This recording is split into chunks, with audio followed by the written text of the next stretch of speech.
In this video, I'm going to show you how to replace your exhaust manifold on this Toyota Camry with a 2.5 liter 2AR engine. It's located right at the front of your engine compartment, so let's get started. It is not absolutely necessary that you remove these splash shields, but it will give you a lot more access to the bottom side of the exhaust here. You can get the two main bolts from the back, but there's a couple brackets that we have to get to that are going to be a whole lot easier to access through the front. So a few push clips and a couple 10mm screws, and these shields will be able to drop down. We have one over here, 10mm screw, and another one right over here. Towards the passenger side corner of the bumper, there's another one. And then same on the driver's side. A few push clips, and then these should pop right out. Keep in mind these push clips can be stiff at times or even stuck, in which case they might break and you'll have to replace them. Mine seem to be okay, so if you can reuse them, obviously go ahead. Pop out the center, and then the outer part should come out as well. Pop these out from the bumper cover, and you can just fold them down like this.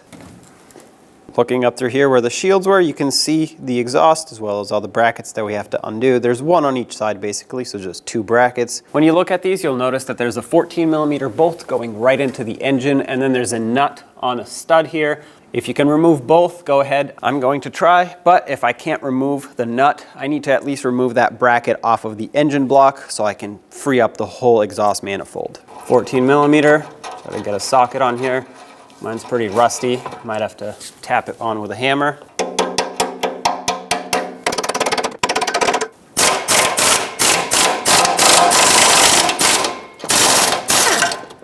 All right, well, I guess that worked. Let's take out the bolt that goes into the engine block. That's this one right here, also 14mm.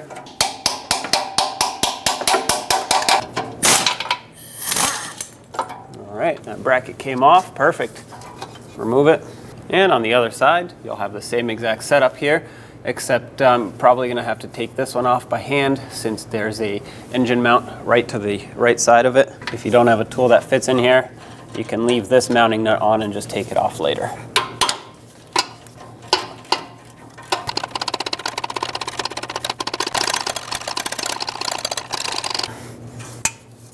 There it is. And looking right up top, you can see the bolt that mounts the bracket to the block. So let's take that out as well. On this one, I can fit my air tool. Take the bracket off. We will be reusing both of these brackets. Two 14mm spring bolts hold the pipe onto the catalytic converter / manifold assembly. We'll put a socket on these and take them off. I sprayed everything with some rust penetrant. Hopefully that helps it break free.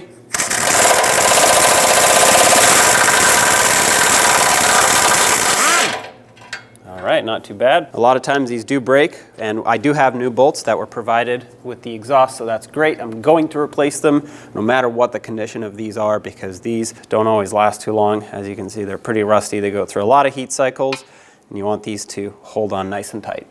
Last bolt, also 14mm. Take this out. Pipe comes down. At the top, we have to get this shield off of the manifold. It's held on with four 12mm bolts. Right now, you can only see two of them at the top, so let's get those two out first. Sometimes these break, so be gentle when you take them out. That one I have to get with a wrench. The threads on mine are in really good condition, even though the heads are rusty, so they're good to reuse. If you cannot reuse these, definitely source new ones so you can attach the shield properly. Following the pipe down, you'll see two more, also 12mm in size. These are going to be a little bit trickier to get to. This one I can get with my air tool, but this one will have to wrench off, so might as well start with this one, the more difficult one. All right, got it.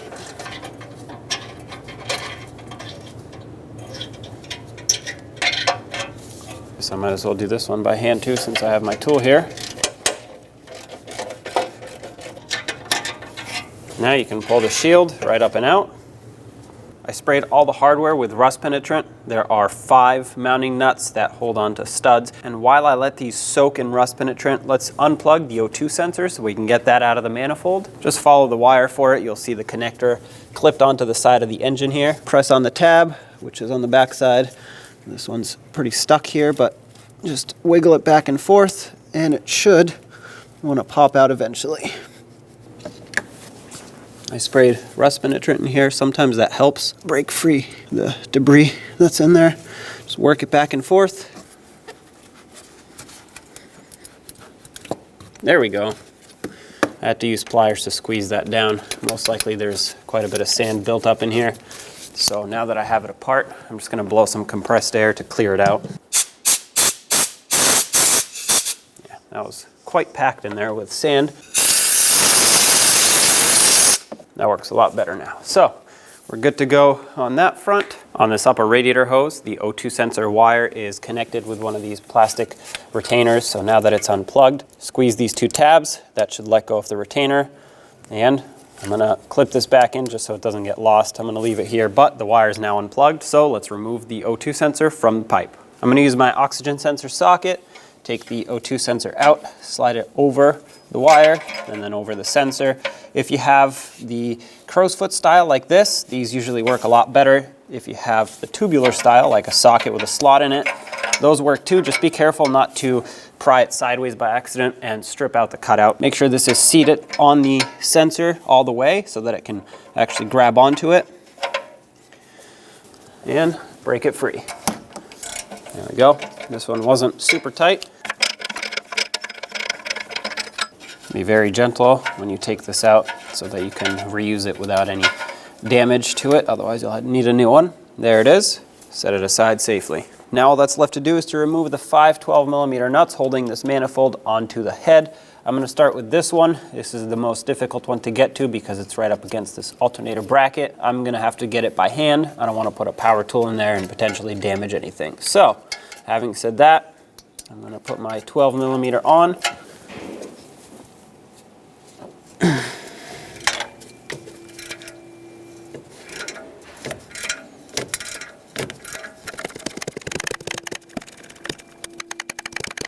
going to switch to a 1/4 inch 12mm so I can get a little bit more clearance in here. All right, there it is. Got that one out. Now I'm just going to go around and break them all free, starting with the outermost bolts or nuts, and then work my way towards the center. This way I release pressure evenly.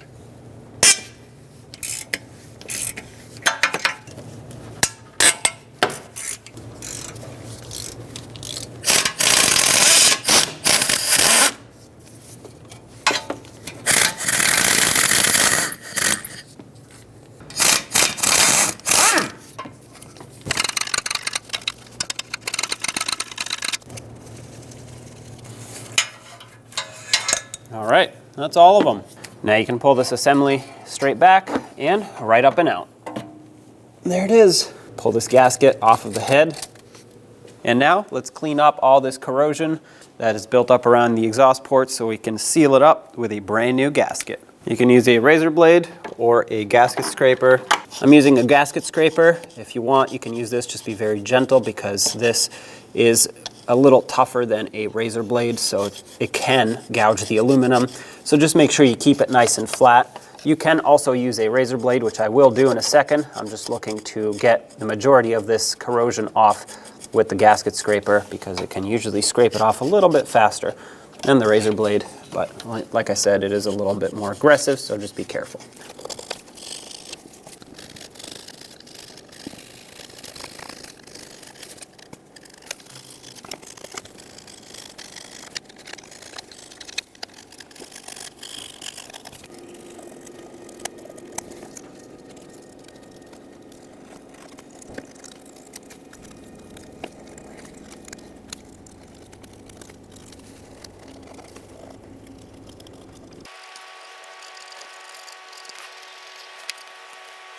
All right, that's the best it's gonna get. The aluminum is just stained at this point. I'm not trying to go for it looking brand new. I just wanted it clean and flat. I also want to clean up the threads on my mounting studs. You can pull them out of the head. However, I'm just gonna clean them while they're installed already.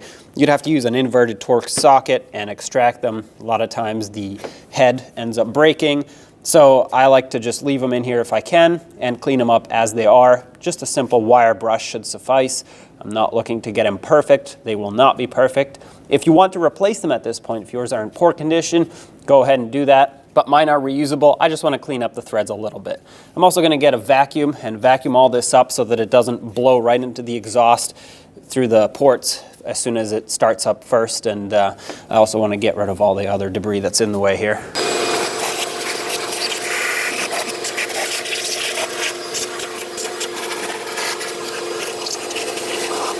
I'm just going to wipe this area down now with a clean rag with some brake parts cleaner on it, just to ensure that it's free of any debris and oils.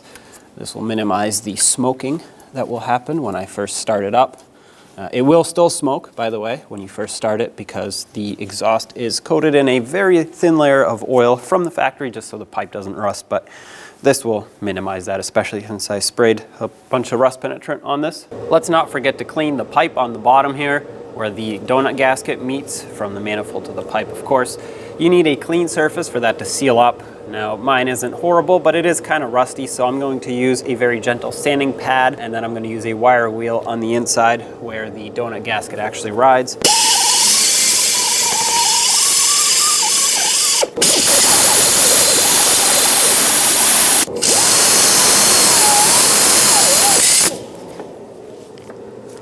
On our workbench, we have the original manifold catalytic converter assembly. We have to remove 6 more shield bolts. There's a little shield here with 2 bolts, all 12 millimeter in size, and then a bigger shield here around the actual catalytic converter part of this assembly. 2 12s on one side and 2 12 millimeters on the other side. Let's get all of those out so we can transfer the shields over to the new manifold. If your shields are in extremely poor condition, consider sourcing new ones because you want these to protect everything that's around this exhaust. Otherwise, this can cause damage to other components and can cause them to melt. Once again, 12 millimeter in size. Might have to tap this on.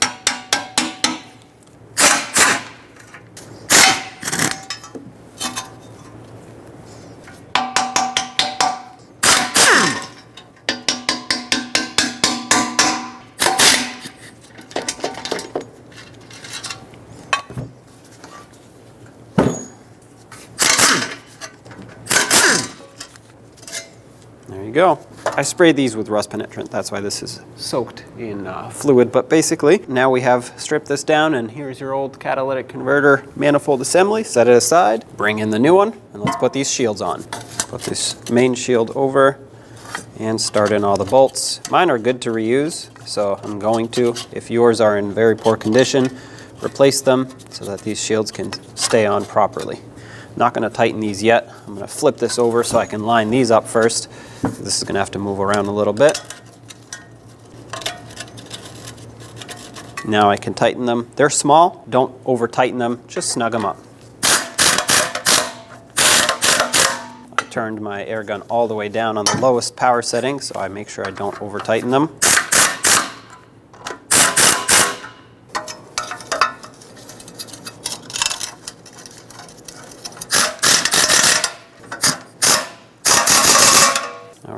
This is ready to be installed. I'm not going to worry about the donut gasket yet. I'm going to put that one on once we go back on the bottom and situate the pipe on, otherwise it's just going to keep falling off. And at the top, I'm going to put on a brand new multi-layer steel gasket so everything can be sealed up nicely. When you put this on, make sure it's facing the right way. This slanted cutout needs to be towards the passenger side, and this dip over here is going to be on the driver's side. If you accidentally put it on backwards, well, it just simply won't fit. Take your new catalytic converter manifold assembly, slide it down here, and put it right over the studs on the engine block, just like that. Now, if you have new hardware, start on your new hardware. I'm going to reuse all of my original mounting nuts, so I'm going to start those on. Make sure these don't cross thread. And like I said, if you have doubts about reusing this hardware because it's in poor condition, definitely replace it. You want this to hold on properly.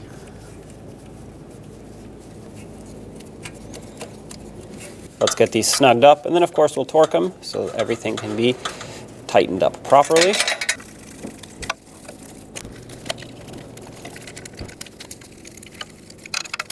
There is a sequence for tightening these mounting nuts once you have them started. You start from the center bottom one, that's number 1, and you go top left, number 2, 3, 4, and 5, basically starting from the center, going across, working your way towards the outer one so you can seat this manifold properly. So I'm going to stick my tool in here. The torque for them is 26 foot-pounds, so I'm not worried about over-tightening them with this ratchet.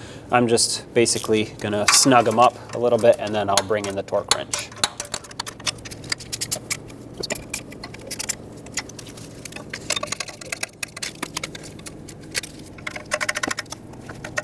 All right, once again, 26 foot-pounds in the same exact sequence.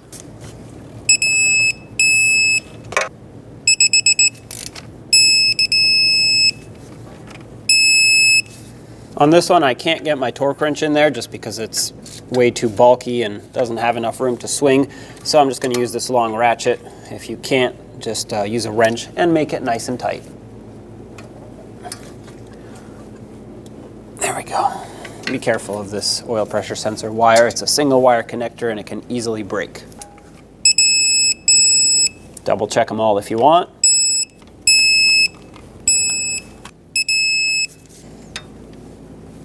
All right, well, those are all torqued. Bring in your O2 sensor, gently slide it into its bung and thread it on. I put a little bit of anti-seize on the threads. That'll hopefully not only allow it to slide in smoother, but also prevent it from seizing in the future. Make sure the wire doesn't get very twisted as you do this.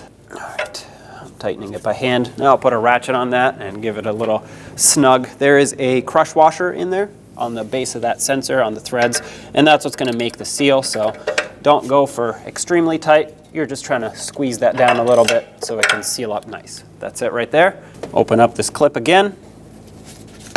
Feed the wire through so we can re-secure it. Close it up, make sure that clicks, and plug in the electrical connector. Make sure this clicks, just like that. That's good to go. Make sure the wire isn't at a weird angle, twisted, or is pulling in any way. Grab this top shield and put it on. And mine is still in good condition. So are my bolts, so I'm going to reuse them. I'm going to start in these top 2 bolts first so it can hold it in place, mostly lined up, so I can then go to the bottom 2 and get those started. It's easier to see and line these up first than it is to do the bottom ones.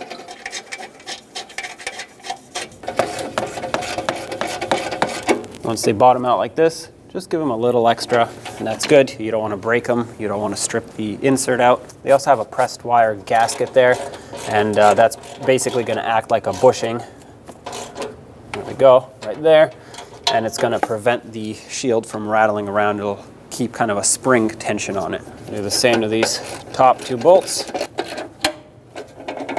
This one I can only get with a wrench. Nice and snug. All right, now back underneath, let's put in the 2 brand new mounting studs for those brackets. One over here, and the other one over here.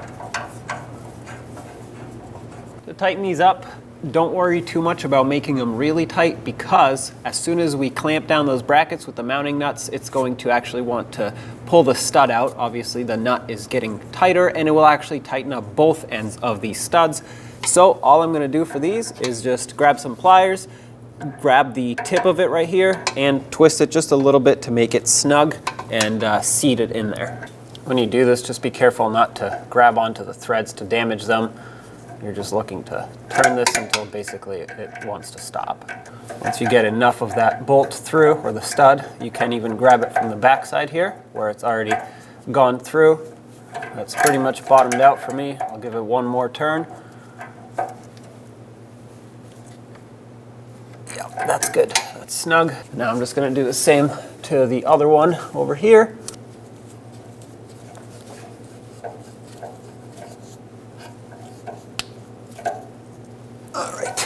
Nice and snug. Let's get the brackets on. I put a little bit of anti-seize on these just so it can prevent some corrosion from building up. Start the bolt in and get it close. And we'll start on this mounting nut as well. All right, let's tighten these up. I'm gonna start with this one right here, 14 millimeter, even on this new mounting nut. Make sure that's tight. And now the bolt. This bolt is threading into aluminum, so be careful not to over tighten that. If you want to torque these, the torque on both of these is 32 foot-pounds.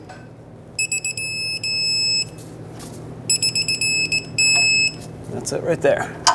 Get this other bracket positioned on here. Start the top bolt in. And get this mounting nut started and bottomed out. We'll snug them both, and the torque for these is also 32 foot-pounds. For this one, it's more difficult to get a torque wrench in here, so I'm going to tighten these by hand.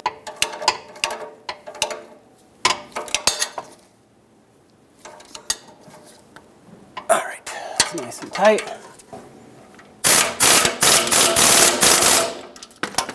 Okay, those are tight. Now get this donut gasket in here. You can easily get it in through the front. I'm going to position it on the catalytic converter side. Push this pipe up, and let's get the bolts through here so we can clamp this on. Make sure that gasket is seated properly. Start in the bolts. I'm going to snug these by hand, just enough to hold the pipe in place so I can let go of it and start in the other side. There we go. I'm going to bottom this one out as well. Snug them, and then we'll come back and torque them. 14 millimeter on these new ones as well. The torque on both of these is 32 foot-pounds. If your spring is jumping around a lot and it's basically preventing you from tightening these all the way, you can put a little bit of grease or anti-seize on the head of the bolt, or on the flange of the bolt here where the spring makes contact. This will allow it to slide easily. Now, of course, that's going to burn off as you run the vehicle, but it's optional, but it does help. All right, that's one. All right, that's good right there. Let's get the splash shield underneath back in here. Tuck the front lip of it underneath the bumper cover, just like that. And then the other one as well. And put one over the other. I'm going to start with the screws on the front and then the two push clips on the rear. I'll put in this one first because it holds both of them. Don't make these very tight, just snug.